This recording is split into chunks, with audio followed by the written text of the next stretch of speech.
Gracias.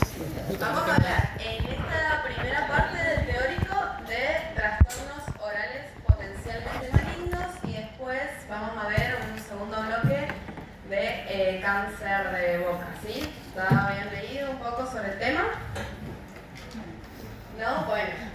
¿Han escuchado esto de trastornos orales potencialmente malignos alguna vez? Son las lesiones que antes se denominaban premalignas. ¿Premalignas sí han escuchado? ¿No? No. ¿Sí? Bueno, ya no se usa más el término premaligno y ahora se habla de lesiones potencialmente malignas. Vamos a ver cuáles son. Estas son un grupo de lesiones que se definen clínicamente, ¿sí? El diagnóstico se da según la clínica de la lesión y también según la etiología, que tienen mayor o menor riesgo de transformarse en un carcinoma de células escamosas, ¿sí? Dentro de todos los cánceres que uno puede ver en la cavidad oral, el más frecuente es el de células escamosas, ¿sí? Porque en la cavidad oral pueden haber un montón de cánceres, pueden haber adenocarcinomas, pueden haber linfomas, pero el más común es el carcinoma de células escamosas y lo que vamos a ver en esta parte del teórico son todas aquellas lesiones que se pueden transformar en un carcinoma de células escamosas en la cavidad oral. La bibliografía que utilicé es el consenso de la Organización Mundial de la Salud y vamos a ver la última actualización que se hizo, que fue en el año 2023. Bueno, todos estos trastornos potencialmente malignos comparten ciertas características, que es que se observan clínicamente como manchas que pueden ser blancas o rojas o moteadas, que básicamente se intercala el blanco con el rojo, ¿sí? Y siempre para hacer su diagnóstico definitivo se requiere hacer una biopsia de las mismas. Por lo general se les llama diagnósticos de exclusión, o sea, yo llego a este diagnóstico cuando ya excluyo todas las enfermedades que yo podría diagnosticar clínicamente. No es ninguna de ellas, por ejemplo, no es una candidiasis, no es una quemadura, no es un traumatismo. Yo voy excluyendo diagnósticos y cuando veo que mi lesión no podría ser ninguno de estos, entonces hago la biopsia y por eso se les llama diagnósticos por exclusión. Se puede afectar cualquier mucosa de la cavidad oral, puede estar en labios, en lengua, en el paladar, en el piso de boca, pero las que se malignizan más frecuentemente son las de la lengua y las del piso de boca, ¿sí? Como dijimos, todas son potencialmente malignas, entonces todas se pueden malignizar, pero lo hacen con mayor frecuencia las de lengua y las del piso de boca, anótense eso, ¿sí? Entonces, ¿cuáles son estas lesiones? La leucoplasia, ¿habían escuchado alguna vez hablar de leucoplasia? ¿Sí? ¿Qué les parece que es una leucoplasia? ¿O dónde lo han escuchado? ¿A qué les suena? Una formación anormal de leucocitos. Bueno, ahora las vamos a definir a todas, pero yo quería saber más o menos si lo habían escuchado en algún lado. Tenemos la leucoplasia verrugosa proliferativa, la eritroplasia, eritroleucoplasia, el líquen plano oral, las lesiones liquenoides orales, el lupus eritematoso, la enfermedad del injerto contra huésped y la queilitis actínica. Estas dos se las puse en grande porque son las que se ven con mayor frecuencia, por lo menos en nuestro país o en nuestro ámbito.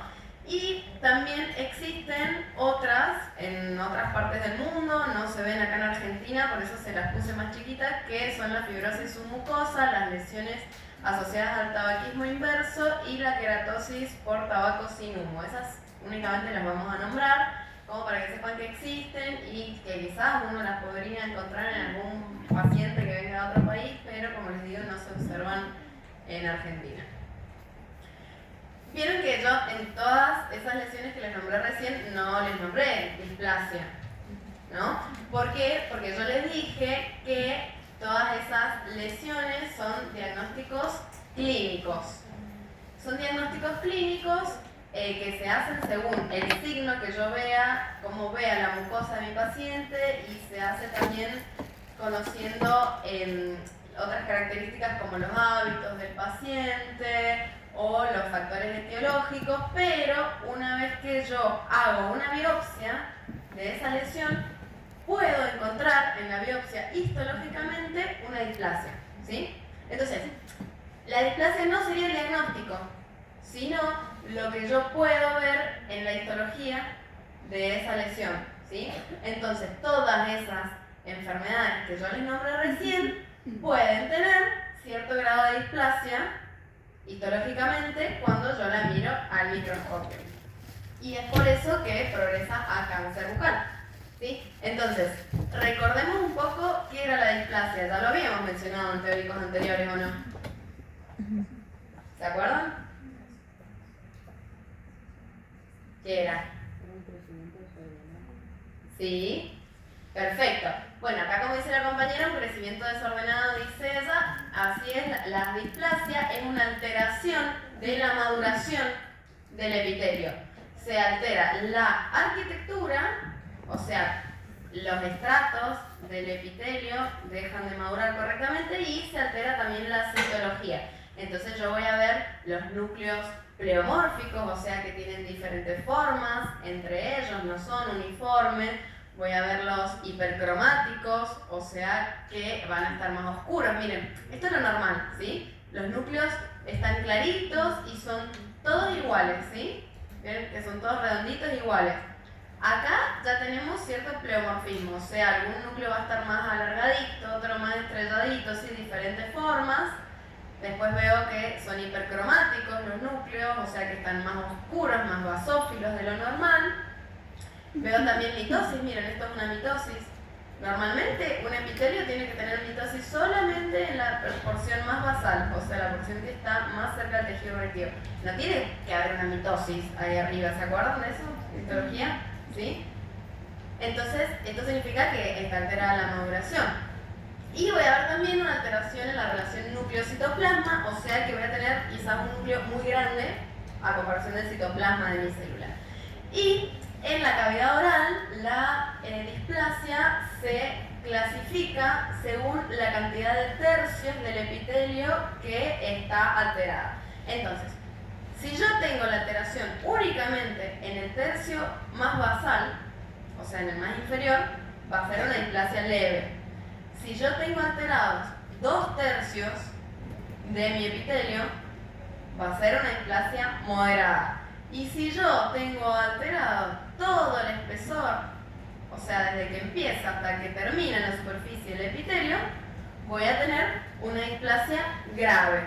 La displasia grave ya es sinónimo de un carcinoma in situ. ¿Qué significa in situ?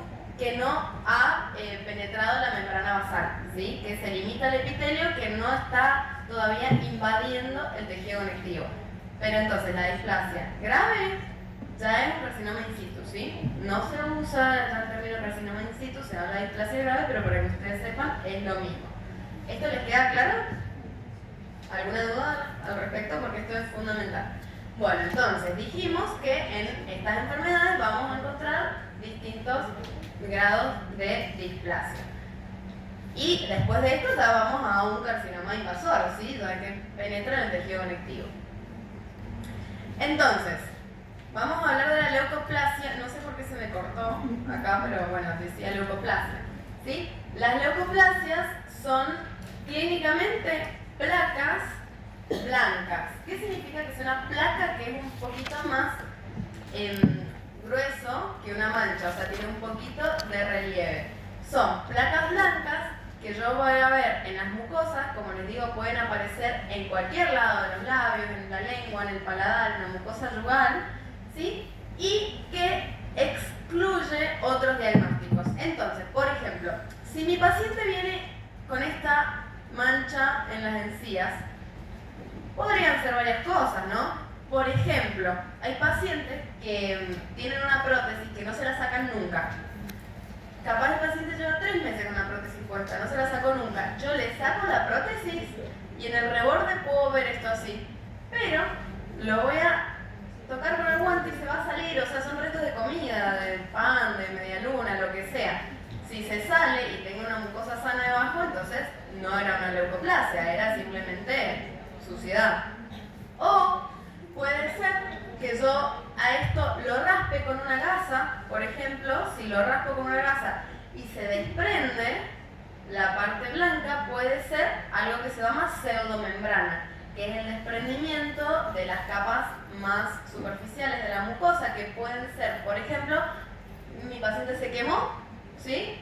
Entonces va a tener la parte más superficial de la mucosa, se le va a haber necrosado y yo la voy a desprender y me va a dejar una superficie erosionada debajo, ¿sí? Entonces eso es una pseudomembrana. O una candidiasis, también las candidiasis generan pseudomembranas, yo lo raspo y se sale.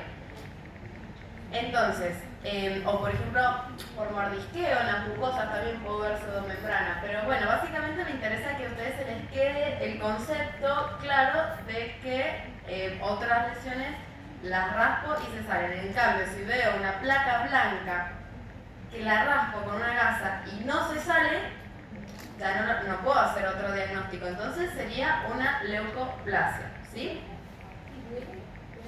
No, no duele, no duele. No duele porque es algo muy crónico y todo lo que es crónico no tiene inflamación aguda, entonces no genera dolor.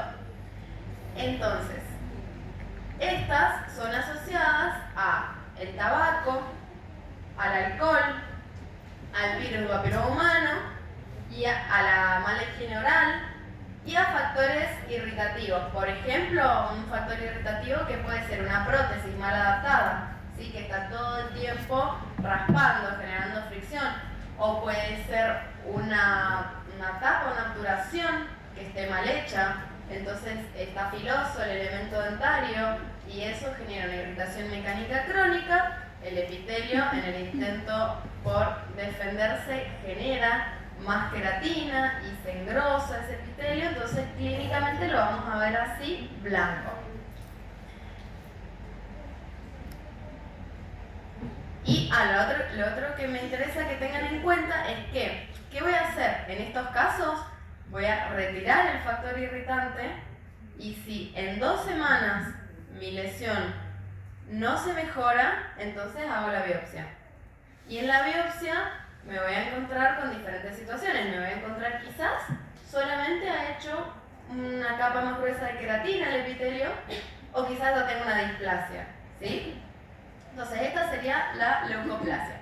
Y después hay otra entidad que también me han salido cortados los nombres porque se ve que cuando cambio de PowerPoint vieron que pasa eso, pero esta es la leucoplasia verrugosa proliferativa, ¿sí?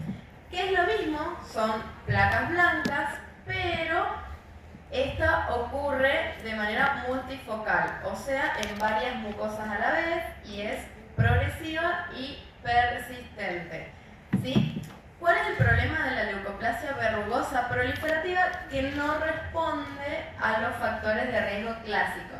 Vieron que yo les dije que la anterior, la leucoplasia más simple, se asociaba al tabaco, al alcohol, al virus papiloma, a los irritantes crónicos. Bueno, esta no. Y siempre pasa lo mismo, cuando una enfermedad no tiene una etiología clara, es una enfermedad que tiene peor pronóstico. Porque no es tan fácil como decirle al paciente, bueno, deja de usar esta prótesis, o bueno, reduzcamos el consumo de alcohol o de tabaco, o le cambio esta tapa que está filosa. No, cuando no tenemos la etiología clara, es más difícil de solucionar la enfermedad y tiene un peor pronóstico. Entonces, histológicamente, todas las voy a averiguar. Ahora les voy a mostrar una foto de cómo se ve la histología. Se va a averiguar una leucoplasia normal que una leucoplasia verrugosa proliferativa. Entonces, ¿cuándo le pongo el nombre de verrugosa proliferativa?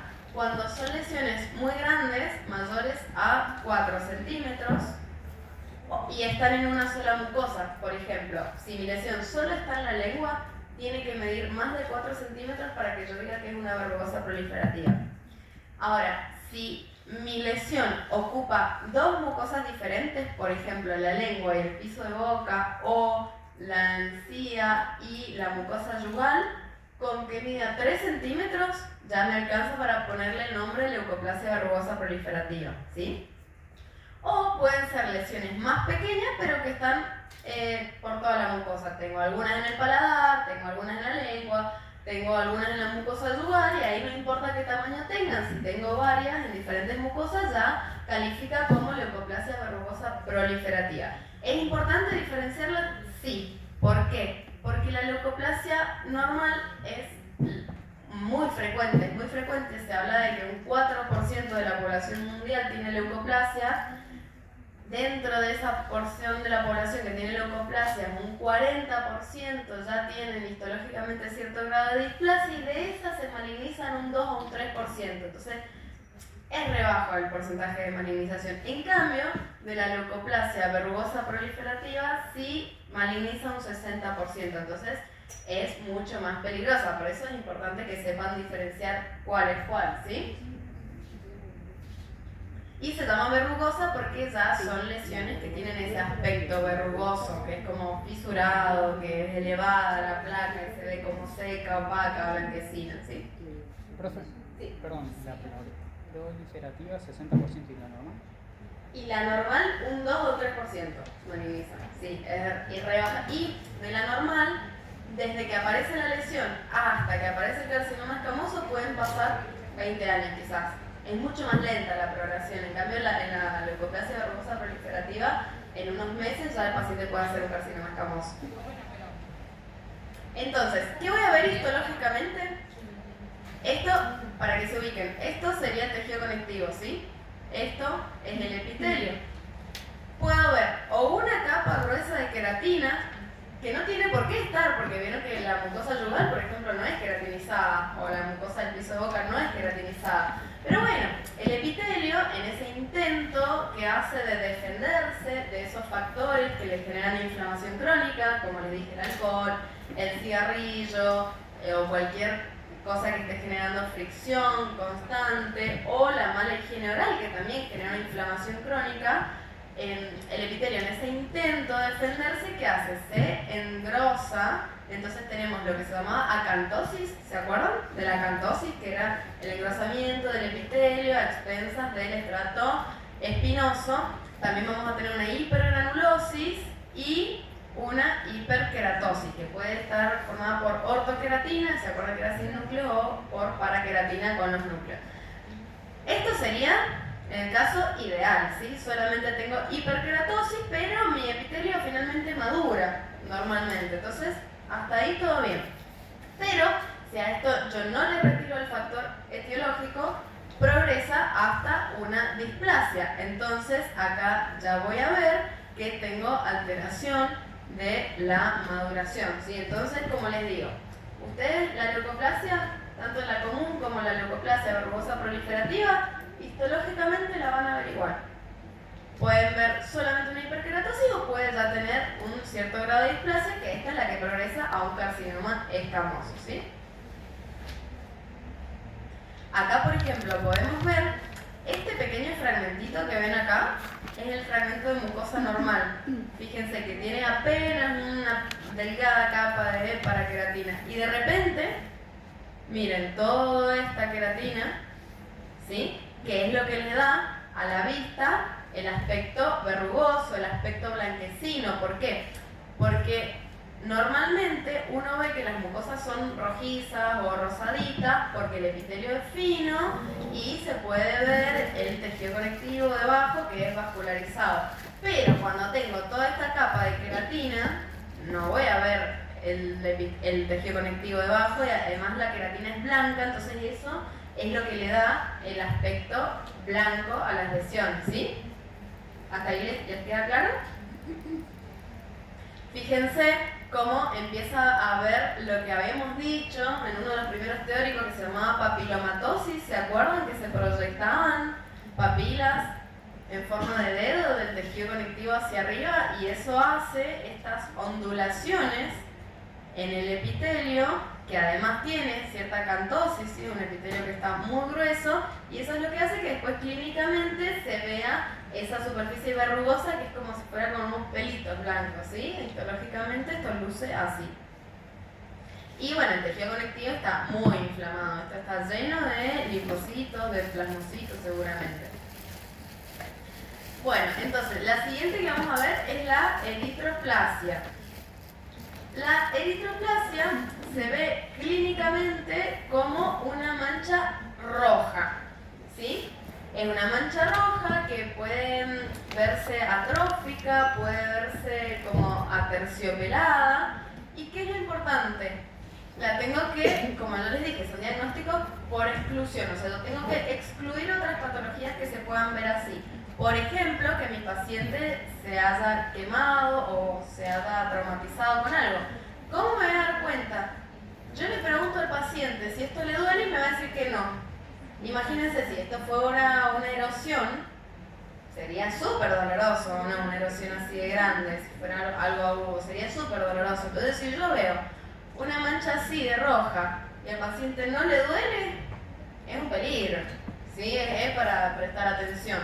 O, por ejemplo, fíjense, este paciente tiene esta mancha roja en el CIA y no es un paciente que tenga mucha placa bacteriana, biofilm, no tiene mucho cálculo dental, entonces no tiene por qué estar así inflamado. Y encima no le duele, no sabe ni desde cuándo la tiene porque son asintomáticas, entonces yo ya pienso que esto es peligroso, ¿sí? Fíjense, estas otras en la lengua. Y, como les digo, están asociados a factores de riesgo clásicos, los mismos que vimos recién, el tabaco, el alcohol, los factores que irritan la mucosa de manera crónica y la mala higiene oral. Bueno, ¿cuál es el problema de la eritroplasia? Vieron que yo les dije que de las leucoplasias comunes malignizaban un 2 o un 3%. Bueno, de las eritroplasias llegan a un carcinoma de células escamosas un 90%. O sea, prácticamente todas.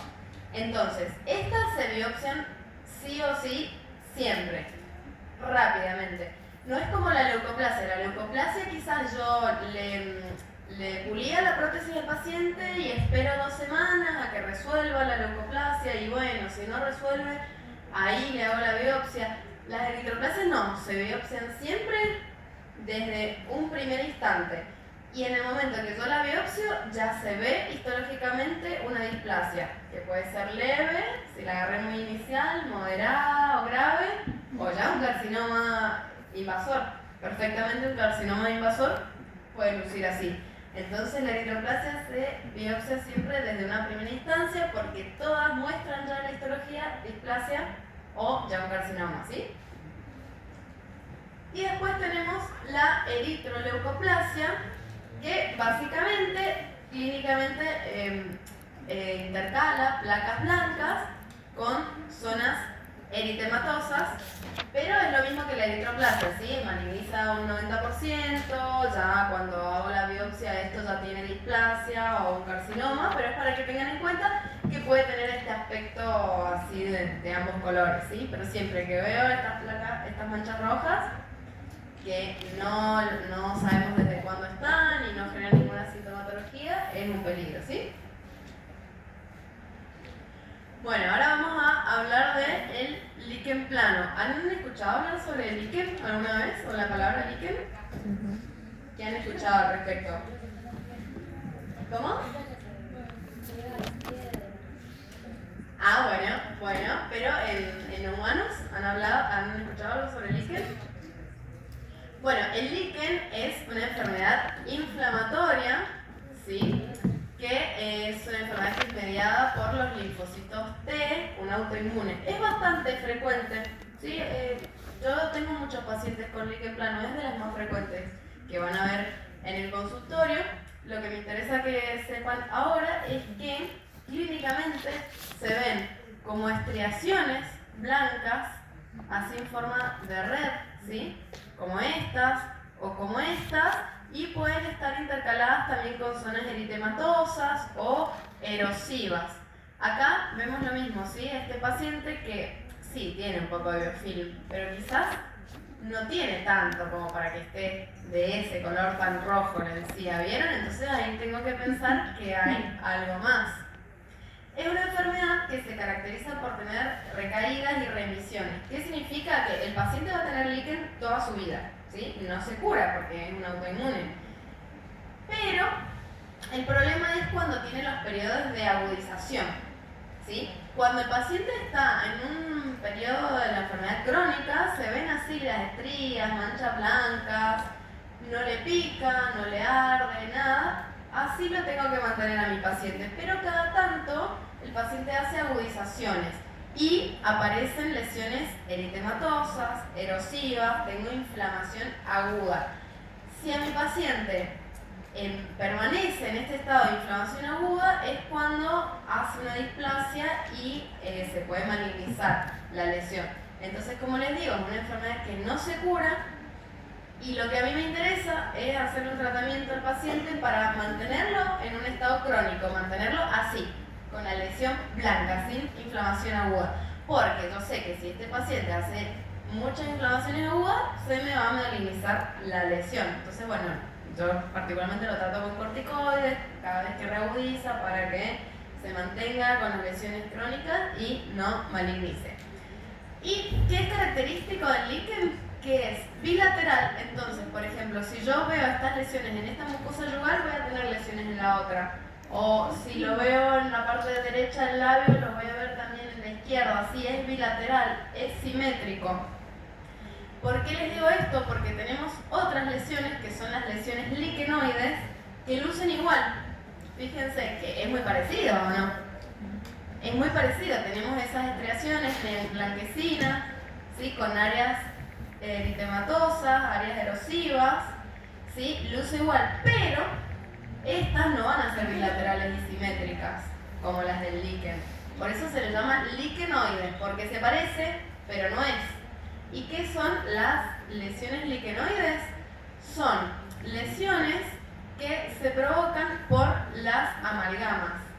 Las amalgamas ya no se usan más o ya no se hacen más, pero hay muchos pacientes que todavía son portadores de amalgama y ustedes saben que se hacían con mercurio y plata, y esto en la boca genera ciertos productos derivados de la corrosión que estimulan a los linfocitos T y generan una reacción de hipersensibilidad de tipo 4, ¿se acuerdan? La de tipo retardado por linfocitos T.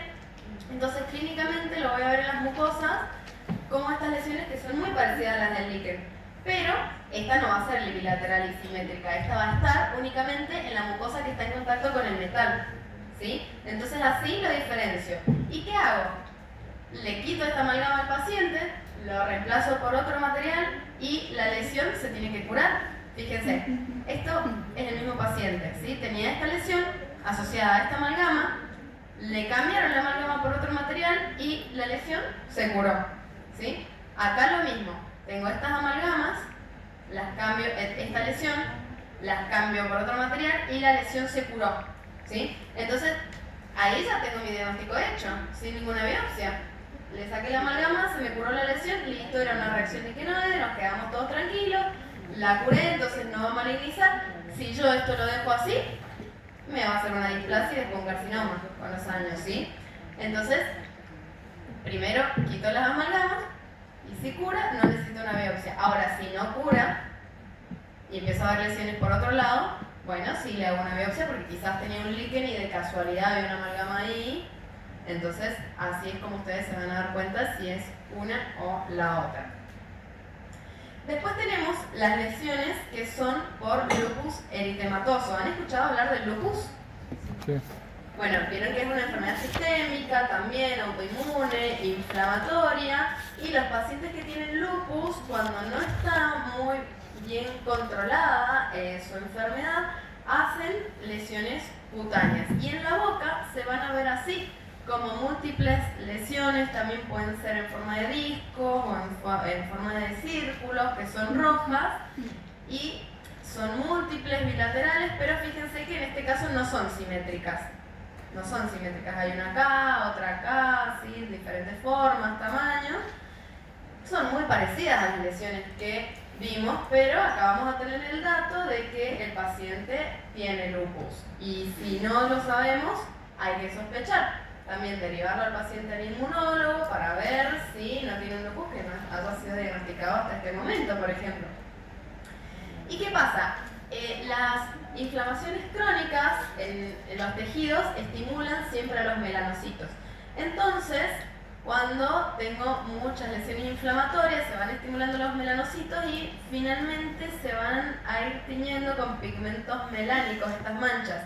Entonces puede ser que mi paciente mejore su condición sistémica, ya no tenga lesiones agudas, inflamatorias por lupus, pero le van a quedar manchas melánicas en la mucosa como una secuela que esas van a quedar ahí para siempre. Entonces lo podemos ver de estas dos maneras, o en el periodo agudo, así rojo, o cuando ya desapareció la agudización, aún se van a ver manchas melánicas, ¿sí?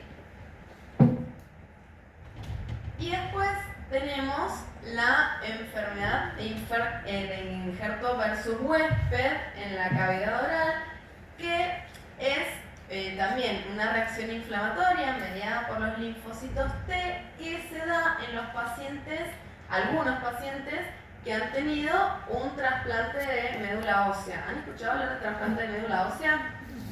Que se usa para los pacientes que tienen leucemia, ¿sí? Generalmente. Bueno, hay veces que los linfocitos T del donante reaccionan contra los tejidos del huésped, en este caso en la mucosa, y van a generar estas lesiones que se pueden ver así. Miren, erosiones, tenemos costras, tenemos inflamación de la mucosa. Fíjense que acá tienen todos los molares marcados, o sea que es una mucosa que está súper inflamada. Miren esta lengua también, muy edematosa, ¿sí? Entonces esto, como también es una inflamación crónica, si yo no lo trato, se puede malignizar, ¿sí? Por eso está descrita por la Organización Mundial de la Salud como una de las lesiones orales potencialmente malignas. Ahora, estas cuatro que yo les dije se ven iguales. Bueno, acá también me salió cortado porque se nos corta la pantalla, pero son las cuatro: el líquen plano, las lesiones liquenoides, las lesiones de pacientes que tienen lupus eritematoso y las lesiones de pacientes que tienen enfermedad de injerto versus huésped. Histológicamente se ve lo mismo, ¿sí?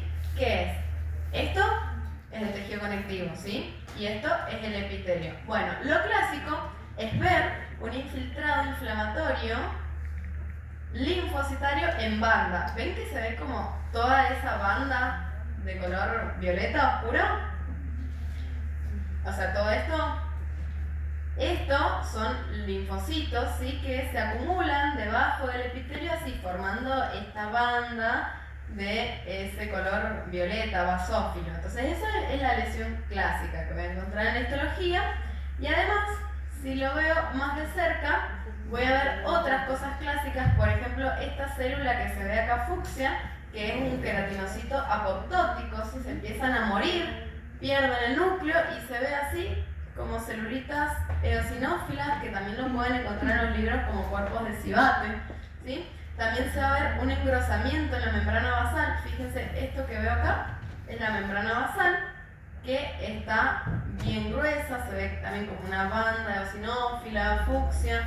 También voy a ver exocitosis de estos linfocitos que se empiezan a meter en el tejido. Y no sé si el proyector nos permite ver, pero ven esto marrón, esto que se ve acá más marrón, eso es incontinencia de melanina, que lo habíamos visto también en uno de los primeros teóricos, porque se acuerdan que yo les dije que como la inflamación crónica